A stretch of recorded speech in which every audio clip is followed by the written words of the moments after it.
Here's my review of The Greatest Hits. I thought that this was a pretty good movie, and the main reason I was interested in watching this movie is simply because David Cornsweet is in this, who's going to be playing the new Superman in the new Superman movie that comes out next year. That's the main reason I wanted to watch this movie, although, I mean, he's not really in it that much. That's not really what the movie is about. Kind of.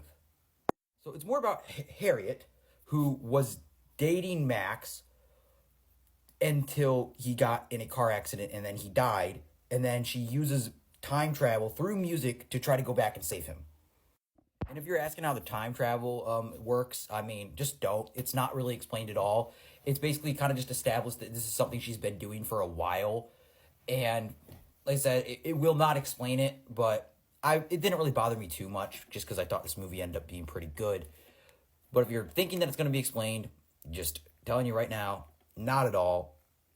It's just she listens to certain songs and it transports her back in time. Okay, well, let me go back. So, kind of, it gives why the songs are, why it's certain songs, but it still doesn't explain it. It's like, it's the songs that she's listened to with her boyfriend, and then when she hears that, she transports back in time to when she first heard that song with her boyfriend. It still doesn't explain why. Why does it transport her back? But it does, so that's the farthest explanation you'll get. But I thought it was really cool as it's utilizing music and time travel. I never really think that's been done in a movie before. I thought it was really cool. And a lot of it is her trying to convince her boyfriend to like stop, like try to save his life from this car accident. And I think that it's really interesting just to see just the lengths she's willing to go and how it almost this becomes an obsession. And it's very interesting. And her friend Morris is like frequently telling her that you should not be going back in time. You have to move on. A lot of this movie is kind of about grief and moving on. And I thought that it was done very well here.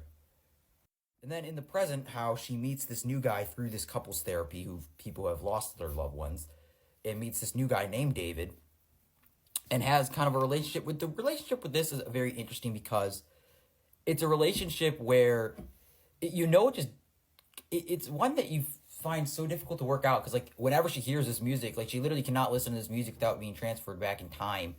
So it's a very difficult relationship, but I think in a way it kind of works because of that, because it just gives it more emotional weight and more, well, what's the word? It gives it more like difficulty and challenge to overcome for her, which I really liked. And you get a lot of flashbacks to when they were together. And like I said, although Max is not actually in this movie that much, I think that whenever he was great. And I could tell this guy's going to be a great Superman. And it ends with Harriet traveling all the way back to like when they first met, and then when he kind of offered to start dancing with her, and she says no in order to save his life. And then he's like, okay.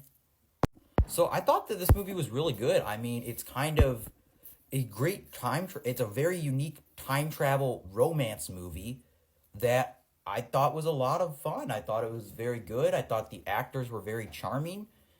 And I will say, after watching this, is like it just makes me more excited to see Superman next year. Because even though David Cornsweet is barely yeah, he kind of is barely in this movie. Like he's like the main kind of thing like that needs for the plot, but at the same time, he's probably only on screen maybe like 20 minutes, half an hour out of a 1.5 hour movie.